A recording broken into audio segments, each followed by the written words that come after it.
Welcome back to Gaijin Hideout. I'm Jeff. I'm live here with chat, and we are reacting today to more Monster Hunter Wilds videos that have come out. So today we've got Welcome to Monster Hunter presented by Daisy Ridley. So you've heard of Ray Dow. Now get ready for Ray from Star Wars, I guess, to tell you all about Monster Hunter. So I just finished the last part of Iceborne that would have been a spoiler for me, so I think we're all good to go to check this out.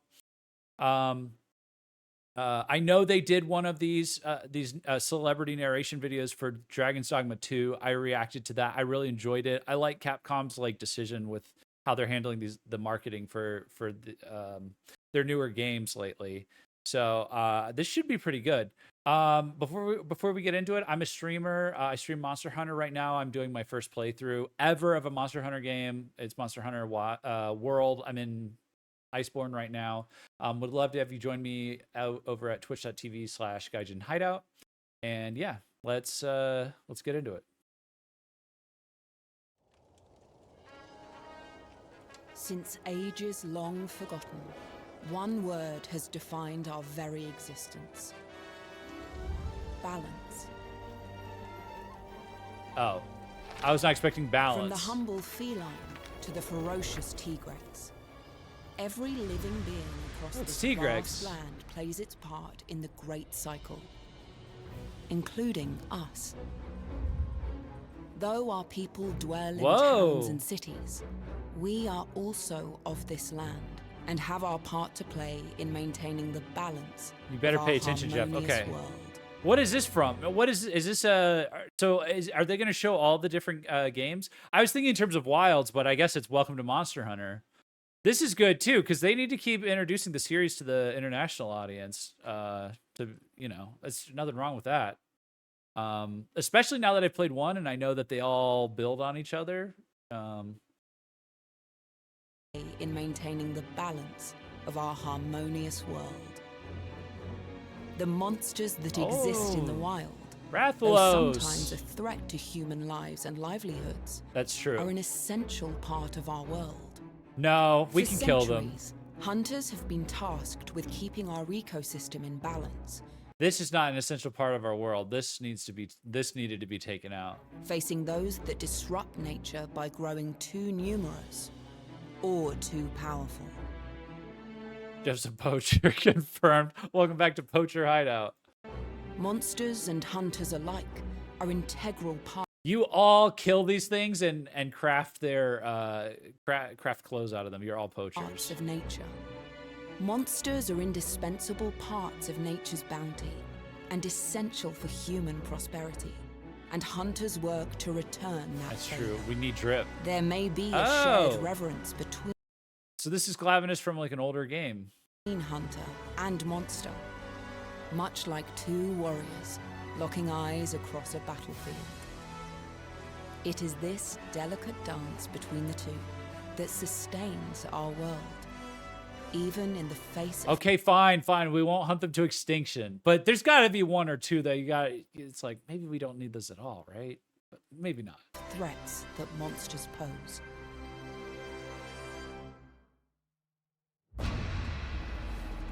Talon, claw, feather, and fin. Monsters possess every trait imaginable. The creatures of this world are countless in variety. That's an keeping ogre. Even the most seasoned of hunters on constant. The Devil Joe? Neither forest nor grassland grants sanctuary from hungry Devil Joe.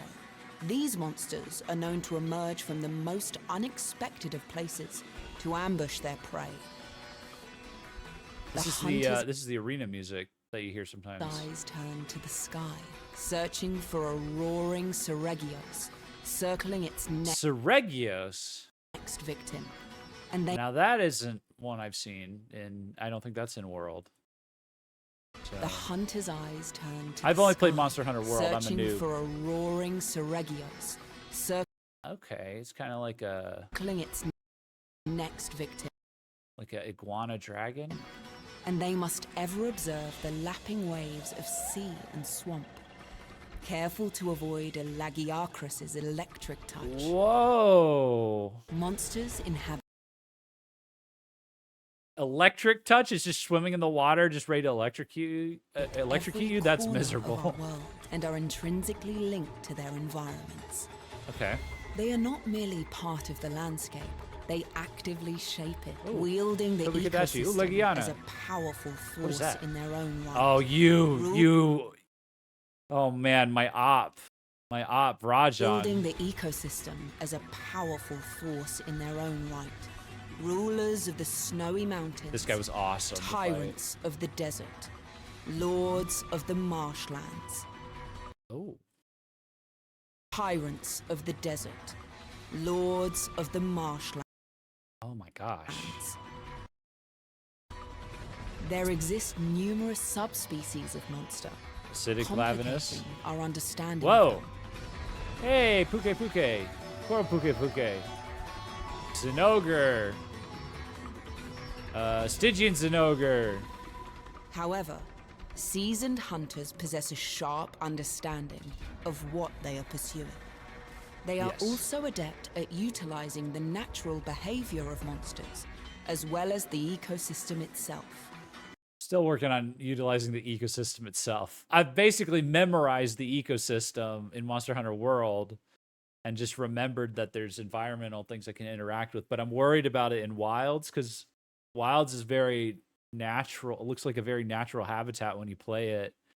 And I'm hoping, I don't know if there's going to be a visual cue or I just need to like modify my hunter senses a little bit to just be like poking and prodding in various places that look like suspiciously dangerous or something.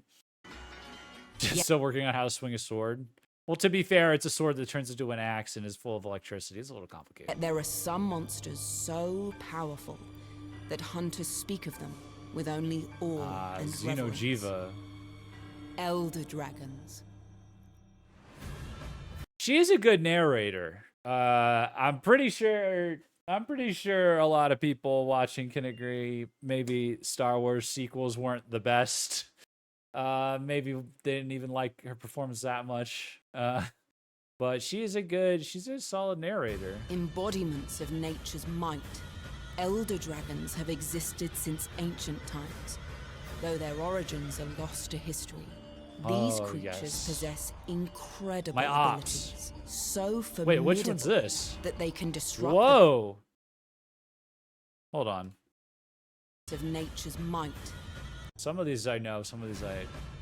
Embodiments of nature's might. What is that, Valhazak? Elder dragons have existed since ancient times. Though their origins are lost to history, what is this these one? creatures possess incredible abilities. So formidable. Dude, this is crazy. This reminds me of like a boss of the Leviathan boss in Final Fantasy 15. That they can disrupt the That just looks like a Pokemon from like Pokemon Black and White. balance of an Let's go. Or a Digimon. It looks awesome. What is it? entire ecosystem. Even the most experienced hunters must Power Bal. Yeah, exactly. so formidable that they Valstrax, is that this? That was a F-22 Raptor. Yeah, it is like a Power or like a Digimon, like fully digivolved. I like how Power World came in as just like the cooler Pokemon now in place of Digimon. Digimon really lost out in that spot.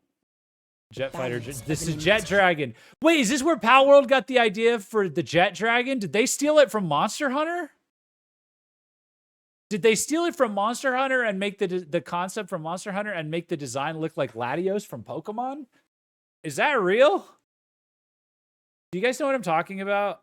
I should probably... This isn't about Power World, so... let me see. Power World. Jet... It's just called Jet Dragon, by the way, in Power World. Let me... I'll just do this real quick.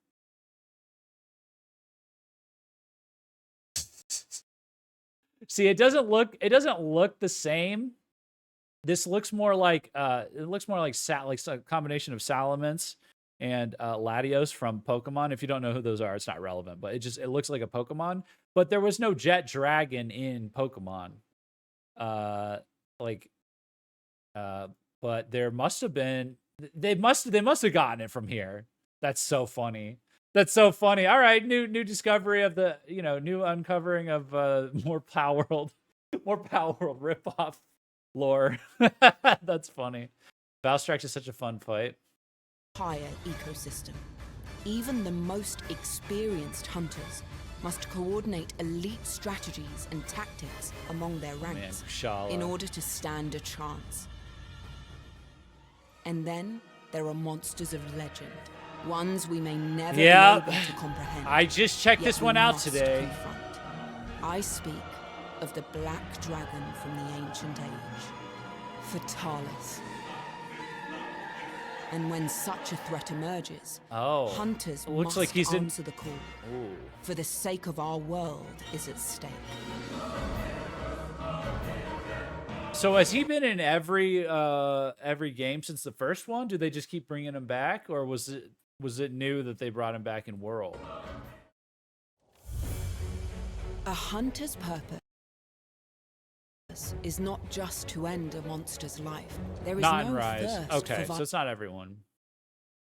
All right, let's see. His purpose is not just to end a monster's life. There is no thirst for violence, only an appreciation of life. A hunter's true. There's no thirst for violence. Chat, are you going to corroborate that claim? There's no thirst. There's no bloodlust in this venture, in this endeavor. I've played with some of you. There is quite a bit of thirst for violence. There's it seems like the default is to ignore requests to capture and just kill as fast as possible. We keep balance. Yeah, the balance is at 0. True passion is to maintain the balance between humanity and the creatures whom they love. The path a hunter chooses leads them to unforgiving lands, far from home and safety. Yet, though their path is fraught with danger, they push forward. Again and again, hunters are called to draw sword and bow, undaunted as ferocious monsters bear fang and claw toward them. What is that? Again and again, hunters are called to draw sword and bow, undaunted as ferocious monsters bear fang and that's dope. Claw toward them. Undeterred, the quest must be completed. A hunter must hunt, yet they honor the lives of those they have vanquished. It is this respect that ensures that once the hunt is done, nothing is wasted. Hunters are trained to be keen observers while out in the field. They watch, learn, and listen to the environment and creatures around them. This knowledge ensures that they understand the impact of their actions before they take them. And this pursuit of knowledge is never-ending. There is much to be learned from every bit of fur and bone, insect and egg. Our hunters are not merely warriors or rangers. In their work, they caretake the land, ensuring that balance may be maintained in every corner of our world. Ethical poaching, got it. No, I'm just kidding. No, it's chill. However, it's a chill. This does not mean chill arrangement without restraint. They are governed by the Hunters Guild, an organization to which they must report every detail of the hunts they undertake, and that is also responsible for issuing hunting requests. And thanks to the Guild's guidance, hunters and monsters can thrive together in the natural world. And for this, we must be grateful, for each plays a vital role in the beauty and balance of nature. So I wonder what happens hypothetically in this world if there's no guild, if there's no monster hunters. Like, humans get wrecked, first of all, right? And then or they're forced back into the Stone Age, and the monsters just keep evolving and getting crazier and crazier, and then they just giant ones like just rule the land. Like that Xenojiva thing comes and like drains all the life force, or the Safi Jiva comes and drains all the life force, or that ancient Fatalis comes and annihilates things. Humans probably extinct. Animals get to live. Maybe the lords you are such a menace in worlds that they have to change the rules. Lol. I don't know. Kind of funny. In Monster Hunter, every hunt is guild sanctioned, but in World, you literally can go to the biomes and slaughter endlessly. Well, but it was sanctioned. It's fine. Without the guild, much of what hunters do would not be possible. Hunters are just bioweapons? Okay, listen. To be fair, Glavenus is literally a bioweapon. It is a T-Rex with a sword on its tail. Like, some of these are bioweapons themselves. I think it's this is a very clear-cut case of oh, are we bad for the environment, or is the environment bad for us? Are they out to get us? You know, Valhazak probably causes global warming. You know, The organization offers vital support, ensuring they have the resources necessary. there's a tribal village like near the coast that was like drowned in water because Valhazak like had too much bad morning breath one day. Organization offers vital support, ensuring they have the resources necessary to carry out their important work. The Guild facilitates this by providing knowledge and organizing quests. Yet this is just one. I still love the setting of this. I mean, I know providing we love Celiana more, but the vibe of this, the setting is like it just looks so cozy, man. Knowledge and organizing quests. Yet this is just one aspect of their mission. Oh, so Wamba Compa Lunatic doesn't even want to make excuses. Val is totally harmless, but I want it dead. Yeah. Fair enough. Ultimately, the Guild aims to study, understand, and preserve the diverse environments that we are all a part of. Rooted in towns and villages, the Guild dispatches hunters and research teams to address events that could threaten the ecosystem, providing support along the way. The Guild and its affiliated hunters respect the bounty of nature, including monsters, and waste nothing. The weapons and armor hunters forge from this bounty become symbols of their achievements. Hunters are also responsible for creating safe havens for their fellow guild members. When not out hunting, they are establishing places to cook, heal. I never expected to love like an ice area so much as I did with everything in Iceborne. It's great. Coastal Village getting wrecked is basically Monster Hunter Tries plotline. I didn't even know that. That's funny. And rest. Naturally, hunters need rest as well. The Guild provides essential aid for their arduous journeys, including living quarters and facilities for their use. The Guild and the food is incredible. Issues requests to hunters, such as gathering materials and hunting specific monsters. That's cool. With the safety of hunters in mind. This is making me want to try other games. Guild tailors like the second I see something I don't recognize, I get excited. Quests to each hunter's skill level, and may even organize large-scale investigation teams. Quests are never-ending. If there's one certainty in this world, it's that circumstances are always changing. And so, a new quest begins. Each generation of hunter accumulates a little more. You'll need a Switch or whatever mobile they play on. I actually have a Monster Hunter on Switch. I've never really played it. More knowledge about the places they call home and their roles within it. Yet, always lurking is the promise of something greater, something exciting, something terrifying, something new. The world is evolving. Oh boy. Herds of monsters larger than ever before are now seen roaming diverse environments. Unfamiliar storms roll over the horizon, reshaping the very land they traverse. There he is. As a new story unfolds, whispers about the origins of this world, its people, and even the monsters themselves hint at long-forgotten secrets ready to be uncovered. Interesting. The wilds are calling. Secrets ready. Is this the two that we see fighting in the trailer? And then what is it? There's 4 here. These are 4 dragons. I just realized it's not just rings. And this makes up the logo for Wilds. We have no idea. Well, it looks like a white dragon and a dark dragon, and I think we see. Don't we see one of them's like?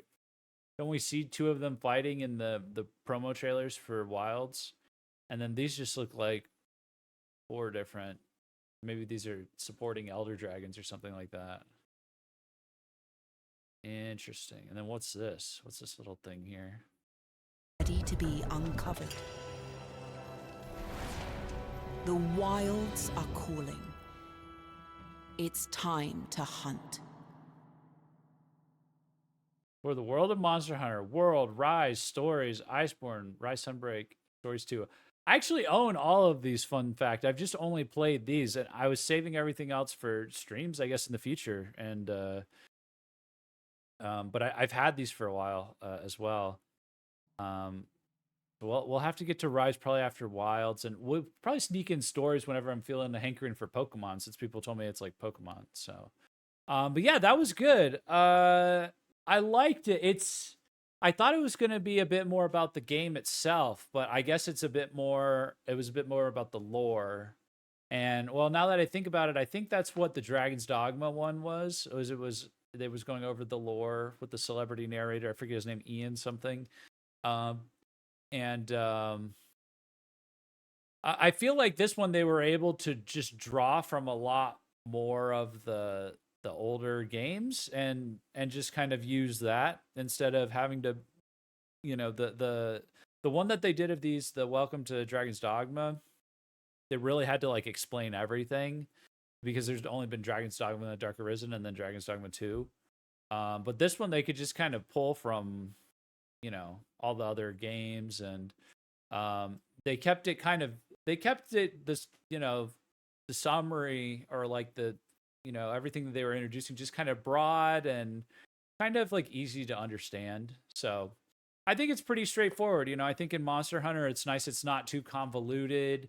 There's not like a unnecessary amount of lore. It's more like painting an ideal setting for you to just like hunt over and over, hunt a bunch of things, craft a bunch of things, do a bunch of like fun stuff over and over again.